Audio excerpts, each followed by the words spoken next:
Playwright, a podcast about creating and sharing new ways to play. My name is Ryan Hamann. You can call me H. And I'm Ryan Quintal. You can call me Q. Q, what have you been playing lately? Believe it or not, I've gone back in time to revisit Gears of War 5. I hadn't played...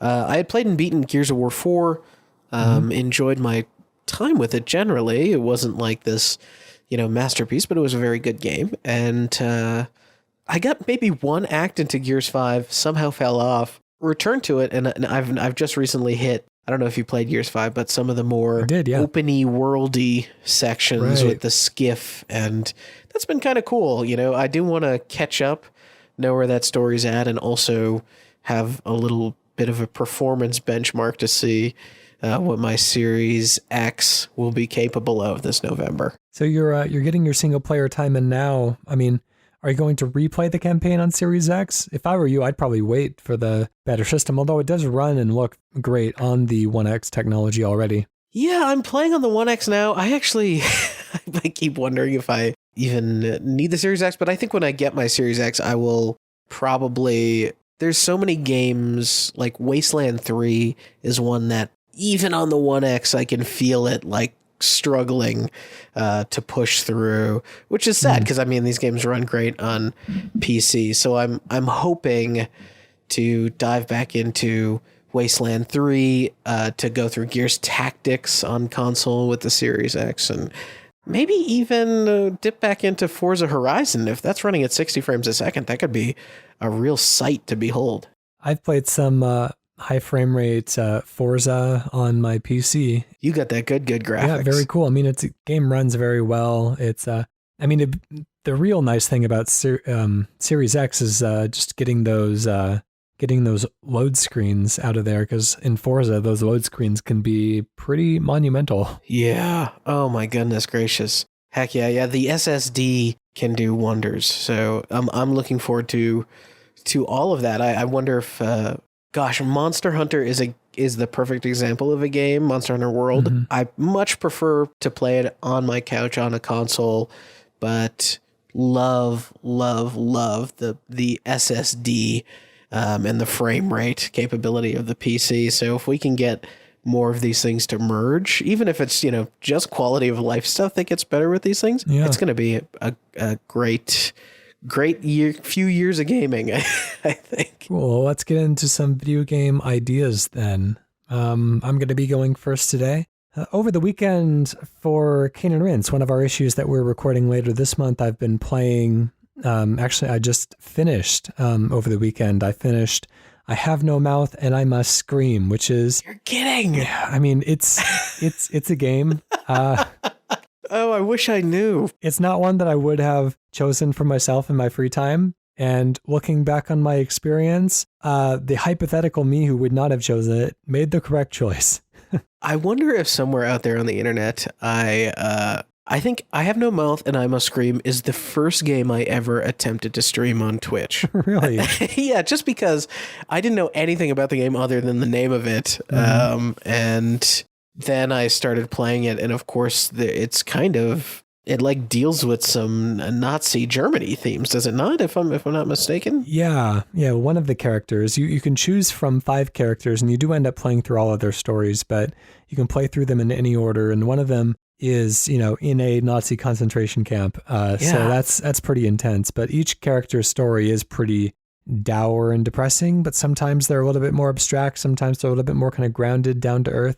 It's an interesting title, and one that there's definitely stuff to learn from. It's just not like a fun gameplay experience necessarily. And then it's one of those point and click adventure games where you can end up kind of inadvertently missing something early in the game that is going to cheat you out of a better ending late in the game. So you just got to be prepared or follow a walkthrough or something. Yeah, I only vaguely remember thinking to myself, this narrative probably can't have its checks cashed by this gameplay that they're attempting. So, I Have No Mouth and I Must Scream Still easily one of the better video game titles that has ever It's existed. a good title. It's based on the title of the short story that it's based on by Harlan Ellison, who also does the voice for the game, which is pretty cool. Gosh, I'll be listening to that episode. I'm looking forward to it. Okay, cool. Well, that should be out probably just in time for Halloween, maybe a week after, depending on if you're on the Patreon or the free feed of Cane and Rinse. But anyways, so yeah, I've been playing through that game based on a short story, a piece of kind of classic sci-fi literature. And it kind of got me thinking about a point-and-click adventure game in which you take characters and items from pieces of kind of literary history and use them to progress through other literary classics. So perhaps you are given, maybe a handful of stories, Huckleberry Finn or The Odyssey or, all these different kind of literary classics, Dr. Jekyll and Mr. Hyde.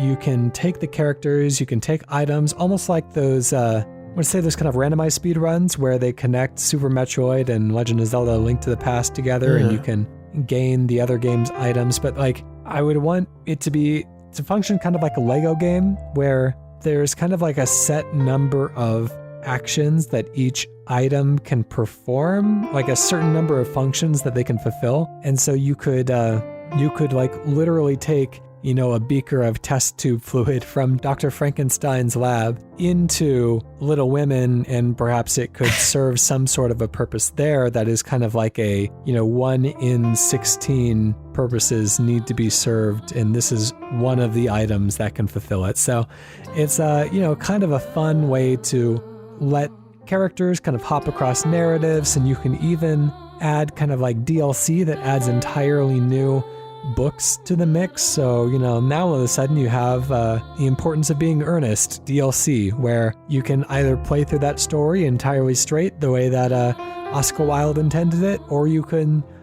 cross over into other pieces of literary history and you take them on a journey around the world in 80 days. And then the stories and the characters would kind of adapt to the new characters they're being introduced to. Maybe you can resolve these stories in ways that the original stories didn't resolve. So really I'm wanting to kind of leave it open-ended and see where we can go from there. This actually, as you described it, started reminding me of the very cheesy 90s movie classic. I know where you're going with this. Okay, so go ahead. What am I thinking? The League of Extraordinary Gentlemen. No, I'm no? Okay. Somehow this is great. Good. I'll surprise you. Okay. It's so much worse than that. We'll see. Last Action Hero with Arnold Schwarzenegger. I respect that, but okay. All right. I see where you're coming from. Well, the reason why I should have known you refuse to watch any movies that don't feature Art Carney in them. So that should have been my tip off. Yeah, that's true. So, thank you for that observation. The reason why I was thinking about it is, right, the premise of that movie, the kid with the sort of magic movie ticket can walk right into a movie screen. And I wonder if in your game, there's a layer of pulling out of the book and into the library where you can potentially browse new sections or genres, or, you're in one story and it's giving you a suggestion, a hint of you might need something, scary, ominous, whatever. And then you find yourself in Bram Stoker's Dracula or Nosferatu or something like that, which I actually said Nosferatu. I think they actually use Nosferatu in, or something like that in Last Action Hero. So yeah, I do like the idea of these sort of classic literature settings, and even just using them as time and narrative jumps, potentially.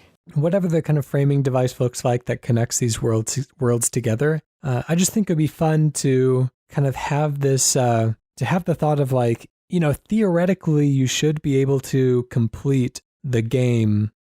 Each character just stays in their own books and goes through the stories as they were intended. That could almost be kind of a fun SparkNotes way of catching up with the story, because obviously they did in the stories that they were from, they got from the beginning of the story to the end of the story, not that everybody necessarily has a happy ending in every single book, but you could watch the books play out the way that you want, or you can kind of inject that kind of creative element and say, what if instead of the Ghost of Christmas Present, Scrooge meets Dracula? I was just thinking too, in the case of some books, I'll go through some, right? The Romeo and Juliet, like we all know the ending, or most of us know the ending of Romeo and Juliet. Even I think people that consume the DiCaprio version know the ending of Romeo and Juliet. Lord of the Flies, Little Women might be a little bit less clear. Frankenstein for sure. Great Gatsby, what an ending there. You could have these narratives where you are the reader, almost never-ending story, like dropped into some of these stories, almost with a tease, a promise of you could change the ending to these books. And you can do it by exactly what you're saying, bringing in elements from each other.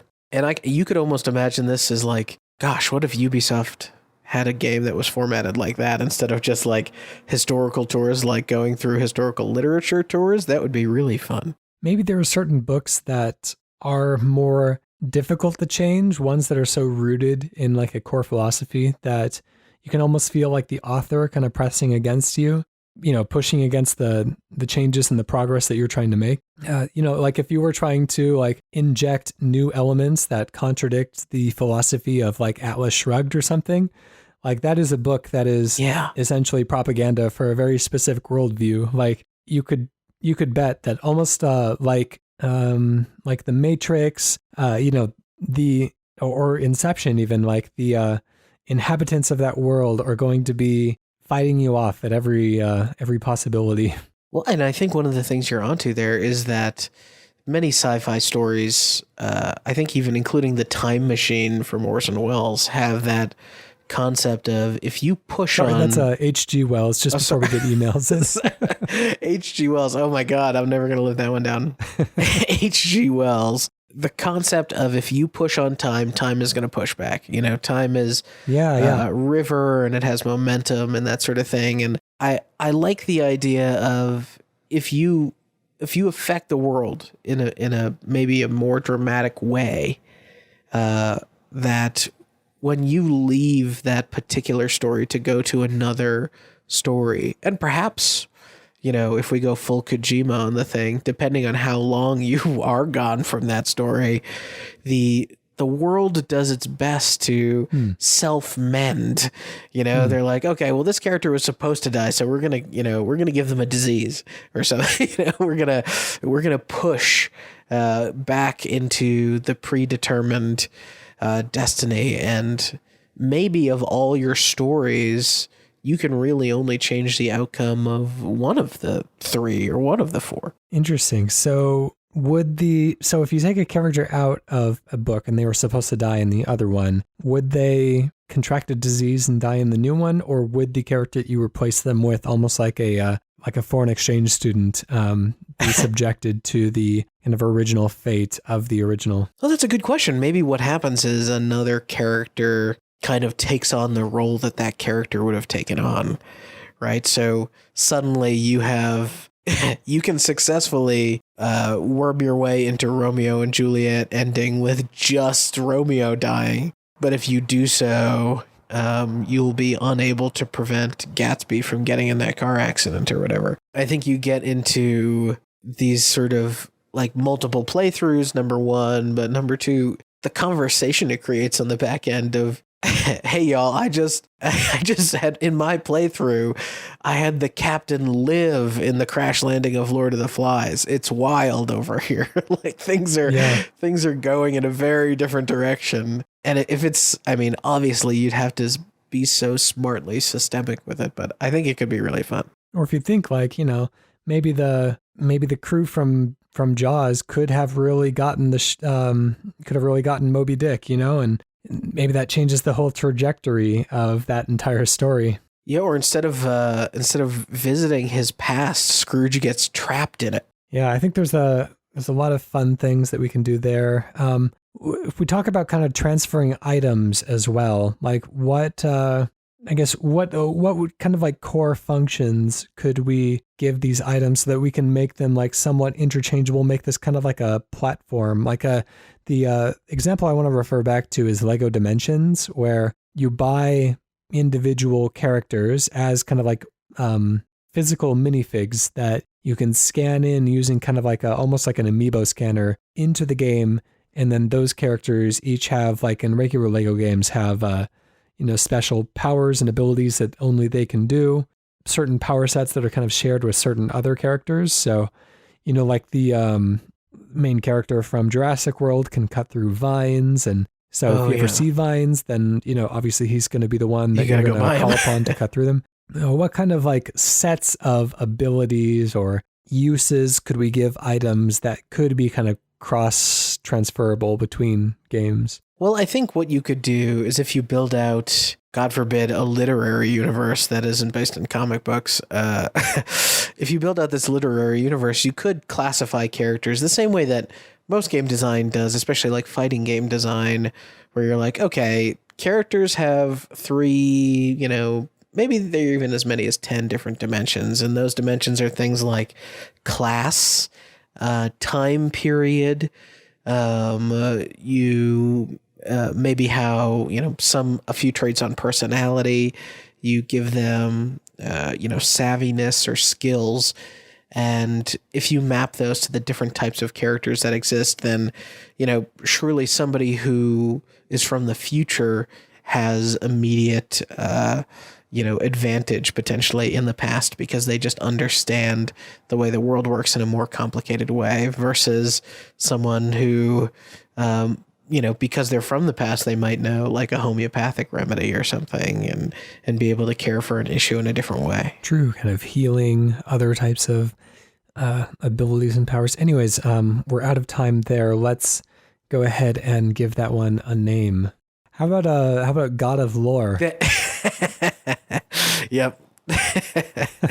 That's hard to beat that one. Anything that was going to come out of my mouth is not as good as God of Lore. All right, let's move on to your idea. What are you pitching today? So I've been watching a lot of the, don't ask me why, maybe it's the pandemic, the very kind of crappy show, Gotham. Mm-hmm. And as a Batman fan, Gotham is a show entirely concerned about the sort of coming to Gotham of Jim Gordon of the GCPD, Gotham City Police Department. I think I'm saying that right.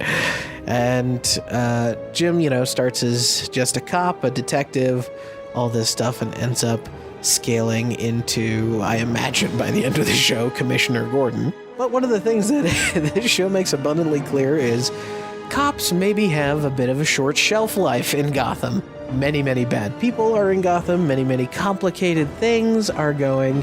I thought it would be kind of fun to have the superhero game where the superhero is either entirely in the background or does not exist yet, the years before the superhero arrives, and you're playing the cops of Gotham who are trying to balance the factions that exist in the city. So we'll say for this pitch, there's maybe 3 factions or whatever, and one of them's the cops, and we can kind of figure out or assign who those factions are.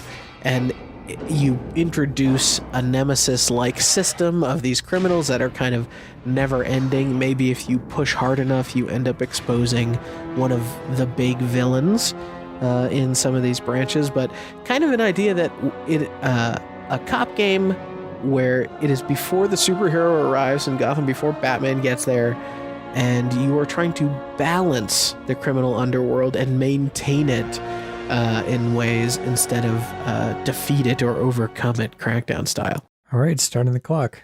So what do we mean balancing the criminal underworld? Like, what scenario would we want there to still be criminals when there's kind of an opposite option for there to just not be criminals?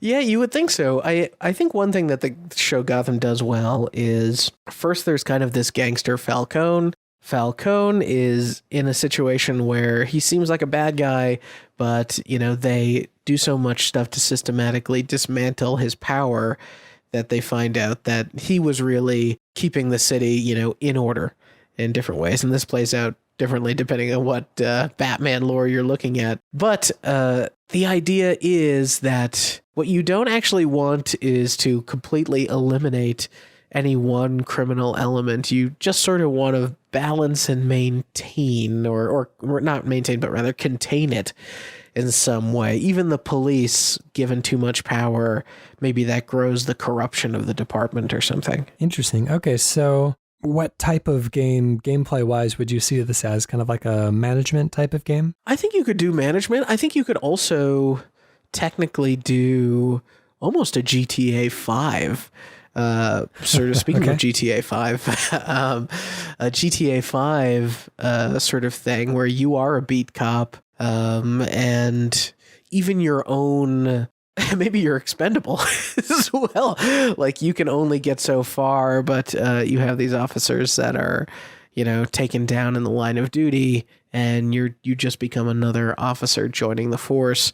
So you're also kind of incentivized to kind of keep a character alive. So you're disincentivized in some ways for going too big on your risks. You know, one of the things that stands out about the Arkham City series is, like, it's so fun that like each villain kind of owns a part of the city and like really, you know, decks it out to their theme, and all the goons are wearing their colors, and there's, you know, the Penguin will have kind of ice everywhere in his portion of the city, and Poison Ivy will have vines growing all over everything, and it all kind of like definitely caters and suits that particular supervillain. Like it'd be neat if there were these visual indicators of kind of who, you know, who's in power across the city. There was a like a superhero simulator game. I'm not remembering the name of it. It was kind of a comedic take back in the day on would have been probably late 80s or early 90s, back on the computer platforms. And you would basically kind of manage a group of superheroes and send them out on missions. And it's Freedom Force, isn't it? Freedom Force, maybe. Let me Google that and see if it looks familiar. Because I have been thinking about Freedom Force for a long time, and you got to kind of design your own little heroes, and it almost ended up playing out like a mission structured Diablo or something. Maybe. I think the looking at pictures of it, I think the game that I'm thinking of is even older than that. But I don't have a name for it. Let me see if I come up with something. But fair enough. You know, this could be kind of an interesting, you know, managing kind of these different, you know, heads of mafia families that maybe if they grow to a certain level of power, then they turn into a super villain with powers and everything. And then when you have one, it changes the whole balance. You know, it's almost kind of like the second phase of the game. You know, you failed in maintaining balance of human mafias, and so now there are kind of superhumans in the works as well. I just like the title Human Mafias. That sounds like a good, it almost actually sounds like a hip hop group. Instead of Junior Mafia, we got Human Mafia. That's cool. And I do like the way that the cartoon and the comics and even the Batman movies have played with really stupid origin stories for some of the villains, like, you know, in the Tim Burton original 1980s Batman, like the Joker is kind of just a jerk that falls into a vat of acid. So I do like the idea of you're running these missions, and perhaps if you're too aggressive in your pursuit, or you take down an enemy in a wrong way, in the wrong industrial waste factory, you could be creating the supervillain on your hands, because it's always seemingly a mistake, right, when it happens. Yeah.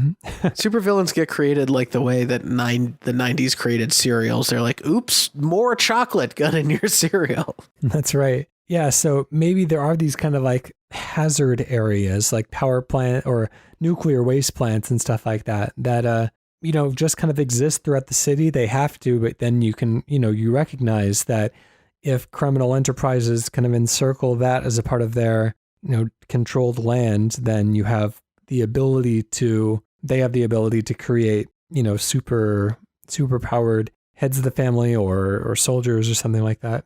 I do like the idea, because I mean, obviously, just maintaining balance, you're not going to feel like you've you're beating the game. So maybe if there is a narrative that can play out and managing the balance is part of it, that could be a way to handle that. But I do like the idea of the cops being expendable, because Gotham has, over the course of its fiction, many individuals, who believe that they are going to be the person who, brings the city some modicum of order or justice or this, that, and the other thing. And so the idea of taking that, leveraging the fact that, not only could your police officer be defeated or can be killed, in which case you just have to start as a new officer. And maybe that officer needs to gain influence and redo all of its stuff. There's like that, how far can you take one officer sort of thread to it. But also the idea of the cop themselves in some way, with enough bad actions, enough law breaking, can themselves become, a criminal overlord. Is there the ability to either be like a good cop or a corrupt cop? I think so. I wonder if you do it explicitly. There's kind of the explicit Mass Effect design of I chose bad cop option, I chose red option in a dialogue tree.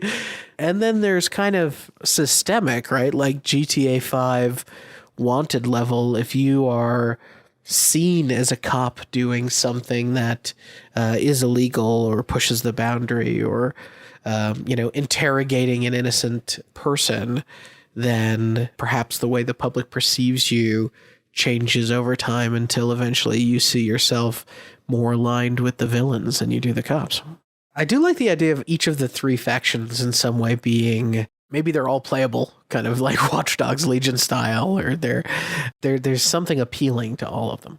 Yeah, so you have these kind of like competing factions. There's the police trying to maintain one type of order. There's the criminals almost trying to maintain a different type of order. And then maybe there is kind of the like one masked hero, the Batman stand-in this case. As police, like it is almost kind of like a rock, paper, scissors in a way, where the police are kind of, not quite a rock, paper, scissors, more like a Mexican standoff where everyone is kind of like pointing guns at each other on everyone in a way. So, the police have you really get to decide the relationship that you have with the Batman, Like, it's not necessarily because he is doing illegal things and he is probably causing more problems than he's solving. But at the same time, he can get you out of a pickle if there's a superpowered enemy that comes around. He's certainly causing a lot of property damage. We can agree with that. Yeah. Yeah, and I even like the idea, like, if you set it up as like the police versus Falcone and like the organized crime mafia, that might be more bank robbery and, underground trading, kind of an economy drain essentially on the city. And then I hate to invoke the character, but the Joker-esque anarchist enemy faction, maybe the Arkham, mental patient faction or something like that, are, don't have an agenda other than violence. And so you're really trying to balance police corruption, the city's economy and resources, because that, could affect the funding of the police. Do you escalate against the Arkham patients and the real severe criminals who, just want to tear the whole thing down? And if you do start escalating, does that almost crackdown style start to just level up all the factions and things, get harder and harder?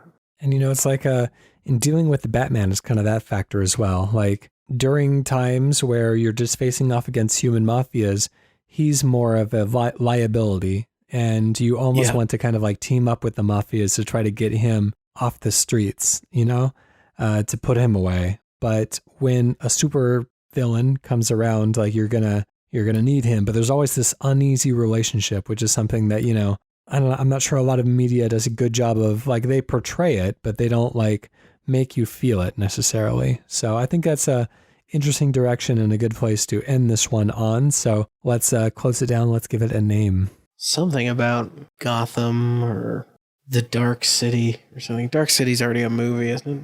What do you think about this?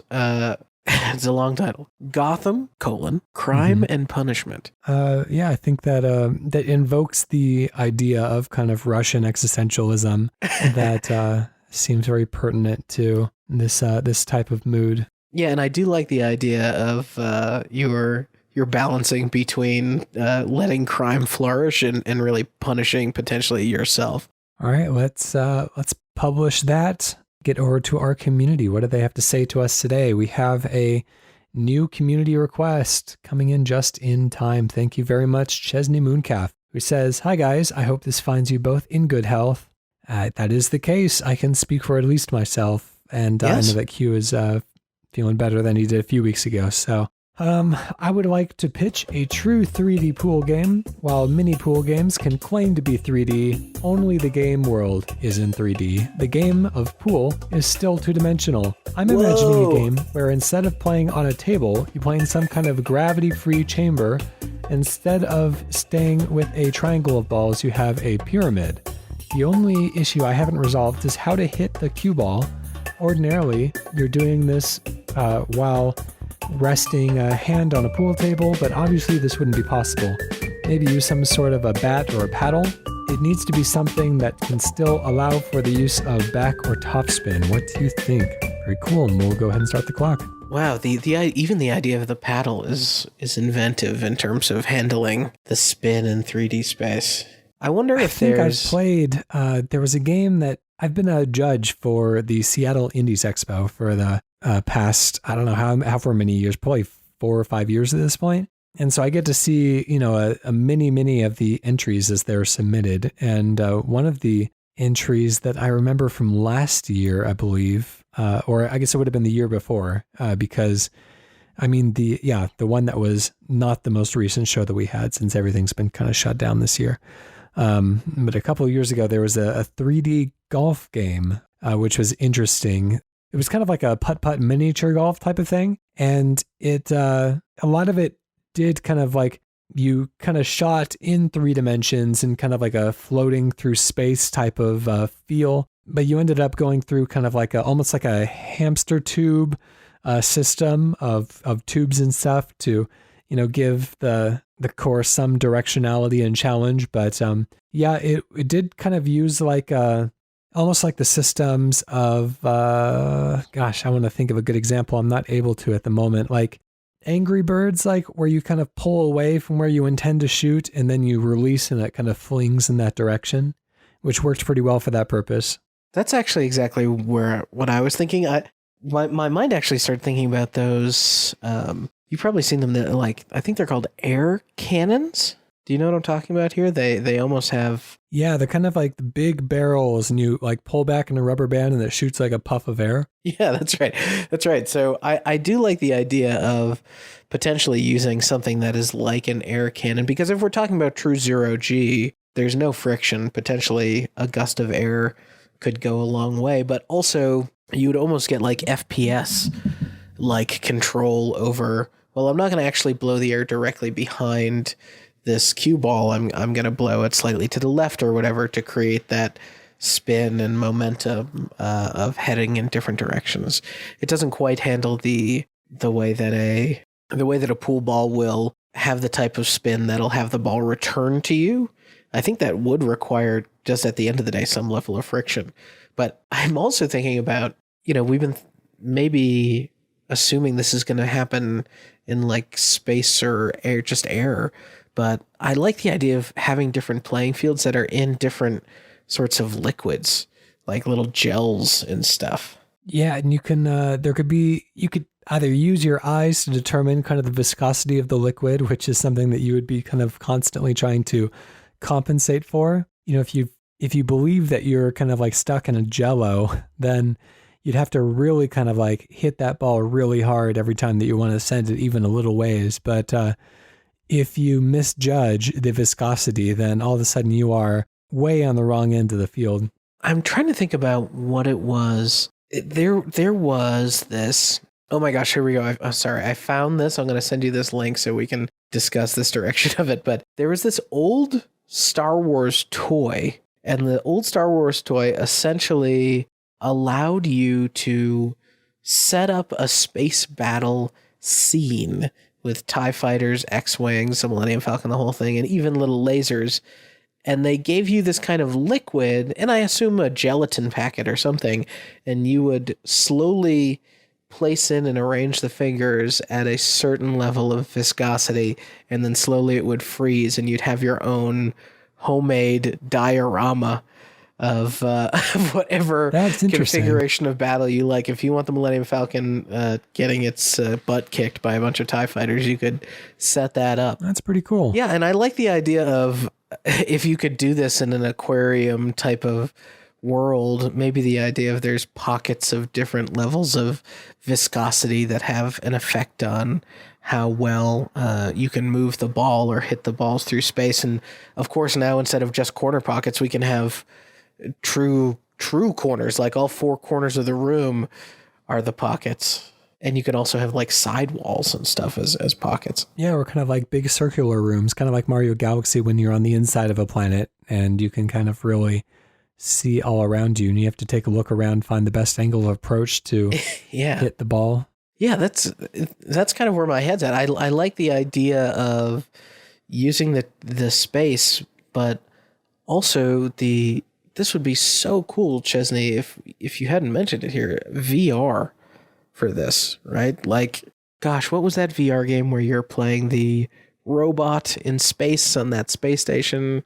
Do you know what I'm talking about? It's an Oculus game. Are you talking about Lone Echo? Lone Echo, yeah, that's exactly it. And I know Lone Echo had its own kind of Frisbee-esque multiplayer to it, but I do like the idea of if you put this in a 3D space, potentially, 10xing the size of all the pool balls and you having to actually grab onto handles and surfaces, and you can't touch any of the balls in the play space, any of the 3D pool balls, but you can position your body and actually, hit the cue ball in any direction in 3D space. I think also back to Mario Odyssey, there's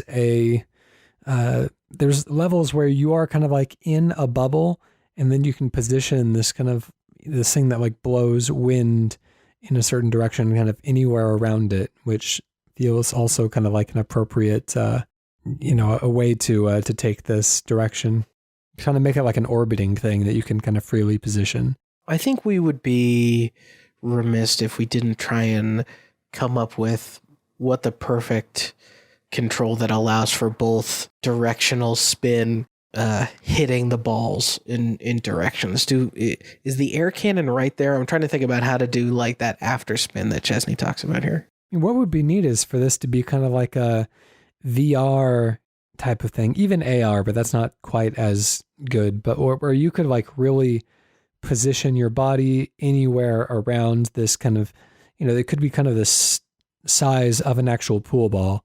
And then you had to take your VR controller and kind of like fire it like a gun to send it blasting off in one direction. But it's all based on like where you position your real body self, Got it, yeah. And I mean, we could even, if we're androids or something, extend a little tray out from our chest so we do actually have a surface to kind of balance ourselves on. But you can, obviously depending on the position of your body, you can still attack it from any angle, but you get that pool-like feeling. I'm just wondering if 3D pool has that same feeling of like when you see the 3D chessboard from Star Trek and you're like, oh, whoa, that looks like an alien version of chess. Yeah, I'd imagine, if you keep kind of the same color scheme and stuff like that, then it should be pretty recognizable. You have kind of the same goals and stuff. One of the things this reminds me of, I've always thought about, I've done a lot of concepting on like Smash Bros type of, fun like characters and stages and stuff that I'd love to add to the game. And one of the things I keep coming back to is like, I would love a stage that takes place kind of inside of a Pokeball as it rolls down a hill. And there's that one kind of like that one point, kind of the nipple of the Pokeball, if you will. Yeah. That is like the exit point. And that would be the only kind of like, hurt zone in the entire kind of stage show. So as it kind of rolls around, you would have to both avoid it and try to knock your enemies into it. That's as cool. it kind of goes on this like log roll almost type of exercise. So, this point of the hurt box, this point of defeat is constantly changing and moving. You have to keep your eye on it while also trying to keep track of where your opponents are. So we don't even have to really keep the pockets stationary. There's room for them to move around, or room for them to multiply, or kind of contract together.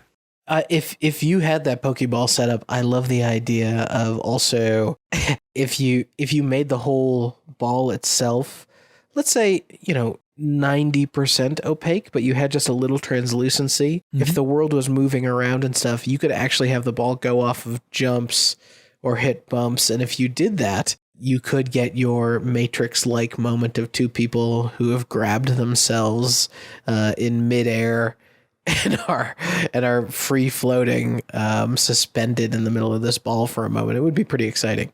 We've gone overtime on that one. Let's give it a name. 3D pool's too easy. What can we do better than 3D pool? Space pool. Billiards. What is... I know billiards is a type of pool, or pool is a type of billiards. What's it called? It's called like a pool hall where you play pool. Is that where you play pool on a hall? Uh-huh. I wonder if this is like pool hanger or... Pool hell. Almost like a bullet hell or billiard hell. I think that would be cool if we made a final twist on this, which is there is no taking turns. Both players can go simultaneously, but the second that you get a ball of one type in, you just got to get the rest of that type in before the other player. That's kind of fun. That's kind of frantic, like a Mario Party kind of way. Does that bring us closer to a name? I mean, then Pool Hell actually works pretty good to me. Let's go with that. Thank you very much, Chesney Mooncalf, as always, for sending that in. And if you have a video game idea that you would like to have discussed on the show, then you can submit it to playwrightcast.com/pitch. You can email us, playwrightcast@gmail.com, or you can tweet us at playwrightcast. Special thank you to Protodome for the use of our theme song, Hello World, of the album Blue Noise. And while you're listening to things, why not go listen along with me to that episode of I Have No Mouth and I Must Scream of Kane and Rince, or The Sausage Factory with interviews with game developers, or Sound of Play. Put that on in your car, go for a road trip. You're going to be in some combination of Japanese, French, and American heaven. All right, we're going to close out the show today with a redacted game. This is... Well, let's get right into it. I'm going to be pitching this one today. So, second generation redacted physics provide more in-air and redacted user control. Compete in the World Redacted, go head-to-head in the unique redacted versions of 9 Redacted on the Redacted, or just kick it in free Redacted. New Redacted and Redacted courses let you get more Redacted and catch more Redacted, while all the original Redacted have some new surprises. The way you're discussing this, I'm getting remake, remaster vibes all over it. It's giving me there was original content, and we've got that in there. We've also added a bunch of stuff in there that you're going to love. Okay, yeah. And you're talking about being in the air, so maybe there's flight of some kind. Okay, my first guess is... I wonder how lucky I am. My first guess is Tony Hawk's Pro Skater 1 and 2. That is not correct. Sorry. I was thinking about tricking in the air, but I guess there's not only 9 courses or levels or whatever between the two games. Probably any one of them probably would be around 9, though. Yeah, I think you're right there. Oh, maybe that's a hint. I could just be giving you... If it was that helpful of a hint, I probably wouldn't have said it straight out. Fair enough. Could I get some piece of metadata about this thing? Yes. I think I'm gonna, let's see if I trying to figure out what's going to be helpful at this point without being too helpful, because there's better information I can give you later on. Got it. Yes. All right. I'll give you a 10 review and a 0 review. Okay, this is my favorite kind of. 10 review says, not only is this game the best redacted game, but it's actually a classic game in gaming overall. This game is pure fun. You need to own it. You need to own this game if you still use your redacted. Oh. And let's see. Let me try to redact this 0 review in real time. Let me do a quick pre-read here to make sure I'm not giving anything away. This game is pure crap, which is topped with dumb celebrity voiceovers, overuse for redacted, and bad camera angles. The speed of redacted is slowed down, and the redacted are boiled down to empty reruns and lame new redacted. The characters are so bland. The redacted mode is bad mainly because of the redacted. Get another one in the series. It's a major improvement. So we have a 0 and a 10. That's interesting. So celebrities are involved in this in some way. In some way. I'm trying to think now if I could even describe to you a video game that is like potentially even known for having celebrities in it. Okay, so there's something in the original. The game is still fun to play even if I've got something hanging around, which makes me think handheld, but maybe I'm off there. And then celebrity VOs or something like that. I don't know if I would have found that clue helpful based on what I know about the title. And I have played it before, so okay, it's not something that stood out to me necessarily.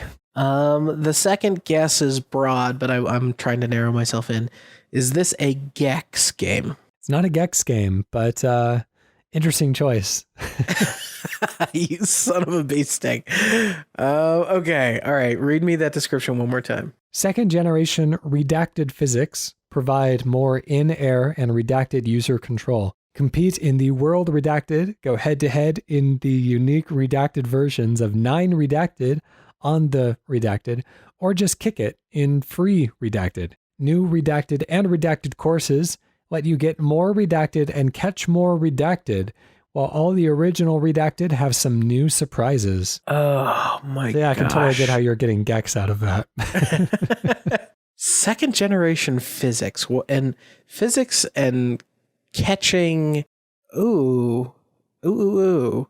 Is this? Ooh. Maybe this is a sports. Although the 9 original somethings. I'm catching something. This is potentially. Would you at least tell me if this is a remake / remaster of some sort? This is not a remake or a remaster. This is a straight-on sequel. Okay. Yeah, I was going to say, so it has to be a sequel if it's not that. But plenty of other metadata available to you if you need it. Yeah, give me one more thread, and then I'm willing to put my money where my mouth is. All right. This is it's kind of surprising, actually. It has a Metascore, critic score of 92. And Holy a user cannoli. Score of 8.8. This is a fantastic game. Apparently. I mean, I used to play this. But I did not have as fond of memories as a 92 would lead me to expect. Not that I disliked it. It was just kind of like, oh, it's fun. It's just, I wasn't expecting a 92 when I saw one. Yeah, right. Well, we had lower standards back then, didn't we? Okay. It's a sequel. It's a sequel that maybe in some way contains something or something similar to the original. Celebrities might be jangling around in it in some way. Physics are strong enough to lead with. Oh my gosh. Come on, Rye. Come on. Do you want any? Could you give me a rough? Or? Yeah. Give me a rough time or year. Okay. This came out in the year 2001. Oh, what was cool about physics in 2001? This is, now we're in Xbox / PS2. And was GameCube yet, or was GameCube 03? Yeah, GameCube is pretty new at this time. I'm just going to take one last guess. Here we go. Is this a Crash Bandicoot game? Like 3, potentially. Good guess, but not Crash Bandicoot 3. I'm sorry.